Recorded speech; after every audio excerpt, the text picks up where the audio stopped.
FOURce! It's FOURce YouTube toy collector team vlogging to save the day. FOURce! Nostalgic vintage toy heroes. FOURce!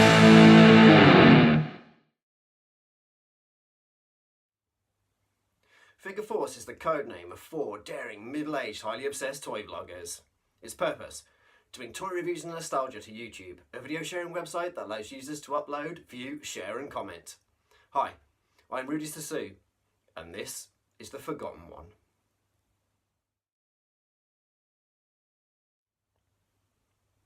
The Forgotten One can only mean one bot. That would be G1 Skids. And I'd definitely say forgotten, or even, in my experience, totally unheard of. I just have no memory at all of G1 Skids as a kid. I only knew about him in 2004 when I went to Toys R Us and saw a whole abundance of G1 toys from the commemorative series on the toy shelves. And that was incredible. I can't believe that there was all of these. I think that there must have been like 10 or something there, and I was like looking around at all of them, and I picked up Jazz, or Agent Meister as he was known in that release. Agent Meister? What even is that? Doesn't mean anything. It's Jazz. And I just wanted to pick up Jazz because I never had him as a kid. I'd had Wheeljack and Prowl, Optimus Prime, but I'd never had Jazz. So I like completely gravitated to Jazz. And I'd got enough money to pick up another one. And I saw Skids. And I was like, who the hell is that? Who even is this? And I was like, he looks super cool. Like, I don't remember this guy. Like, who is he? And the commemorative series open up to reveal the plastic prison, and it's done in car mode. So I saw that it was, you know, like a compact car, very Japanese. And I was just like, I'm getting this straight away, because I didn't know who it was, and it looked incredible. It looked so awesome just from the box art and the toy. And I can understand why he maybe is forgotten. He appeared in like 2 episodes, The Quest for Survival and Triple Takeover.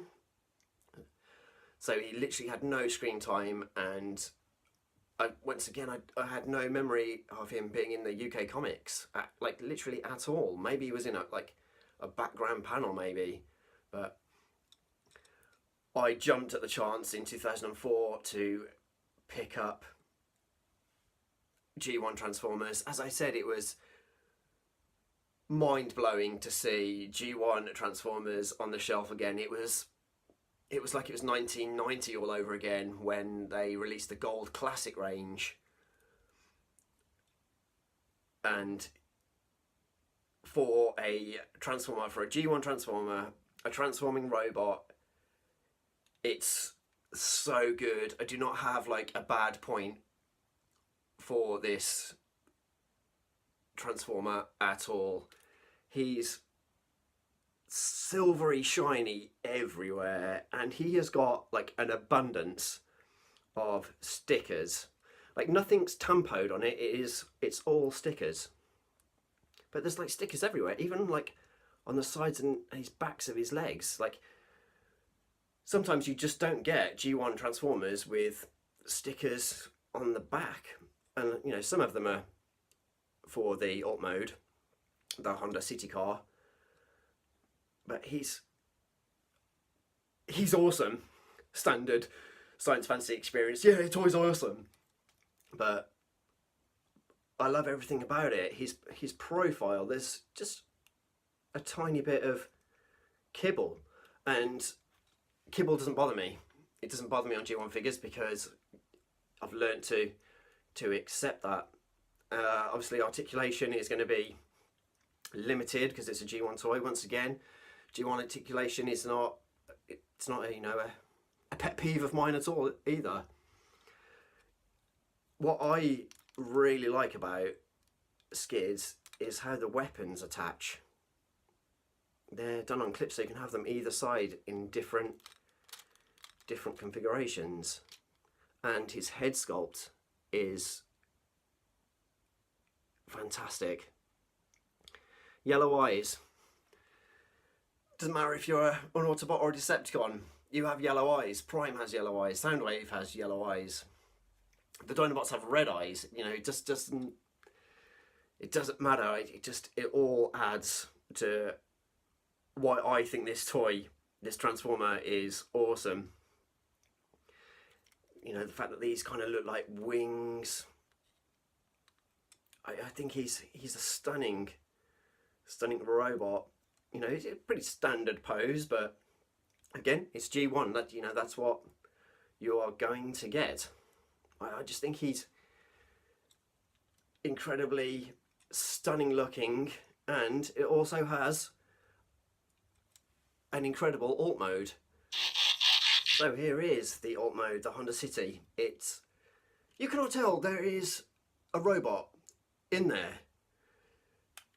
It epitomises the tagline of robots in disguise. Something that over the years has slowly dissipated, that they just, some of the designs just became so outlandish and it wasn't about disguise anymore. But this, you cannot tell that there is any sort of robot at all.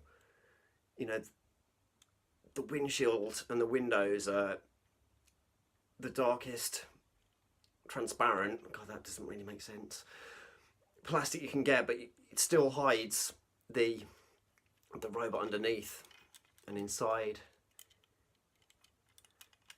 rubber tyres, and as I said, the stickers are really well done, and I like the fact that it's done asymmetrically, so the Autobot insignia is actually on the raised bit of the bonnet, and the rub sign is, you know, to the adjacency of it. It's an incredibly cool G1 toy, but I think that comes down to it being a Diaclone. Just the Diaclone parts of G1 are some of my absolute favourites in the line, and this is one of them.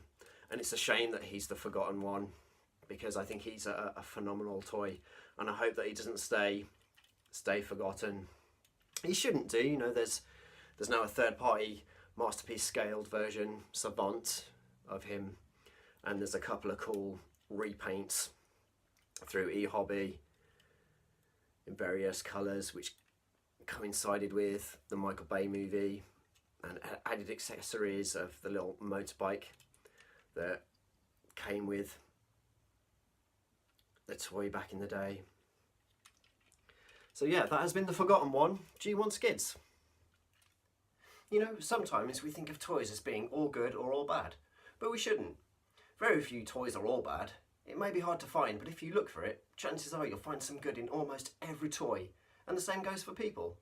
So, the best way to start is to never judge a toy or anyone by the way they look, but rather by what they do. Actions can speak louder than words or appearances. So know you know, and knowing is half the battle.